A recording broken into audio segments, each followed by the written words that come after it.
T'écris tous les jours? Est-ce que tu as un journal ou non? J'ai plutôt un petit journal, oui, où j'écris, comme je suis un peu inattentionnée, j'écris sur des feuilles volantes, mais j'ai une passion pour l'écriture. Et toi, tu écris?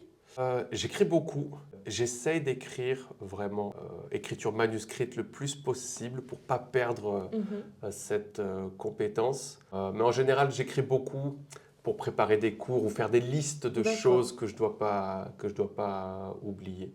Toi, quand tu écris, tu écris sur quelle thématique? Est-ce que c'est des choses que tu as à faire ou non, tu racontes vraiment ou tu imagines des histoires Oui, c'est plutôt imaginer des histoires ou écrire des pensées. J'aime l'écriture qui est poétique, donc j'essaye toujours Ah, je me rappelle que d'écrire. tu m'avais dit ça et tout. Ouais. Mm. Ah, ou non, non. Il y avait un auteur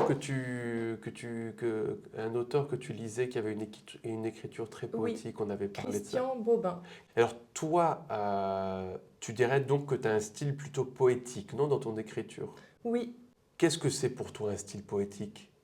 Est-ce que Euh, ça rime? Est-ce qu'il y a un rythme qui est différent? Non, je dirais poétique dans le sens où j'aime trouver les bons mots, Mhm. j'aime aller chercher des mots et faire des belles phrases, on va dire. Et t'écris sur quelle thématique?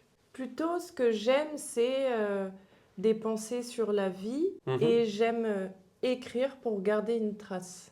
Est-ce que tu écris aussi des mails professionnels ou Oui, alors là, je trouve ça plus compliqué quand je dois écrire de manière plus formelle. hmm.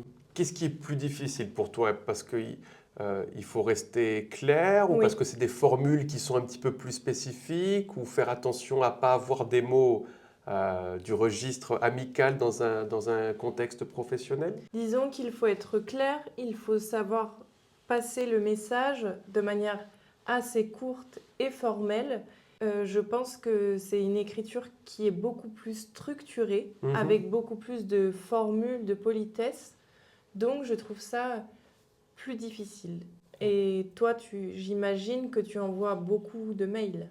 Moi, j'ai une écriture très formelle, de par mon métier, bien évidemment, et parce que je collabore avec beaucoup d'autres Mhm, personnes. Donc, c'est vrai que l'écriture formelle, c'est quelque chose qu'il faut apprendre, mhm. non? Et moi-même qui l'utilise tous les jours, je vois que de temps en temps, je relis un mail et je dis, non, là, il faut changer ci ou il faut changer ça, ou peut-être au contraire que j'ai voulu trop bien faire. Mhm. Et le mail est beaucoup trop long, il a perdu de la clarté, donc il faut retravailler ça un petit peu. Ouais. Si vous voulez apprendre à écrire formellement, vous pouvez commenter, écrire et on vous envoie les informations.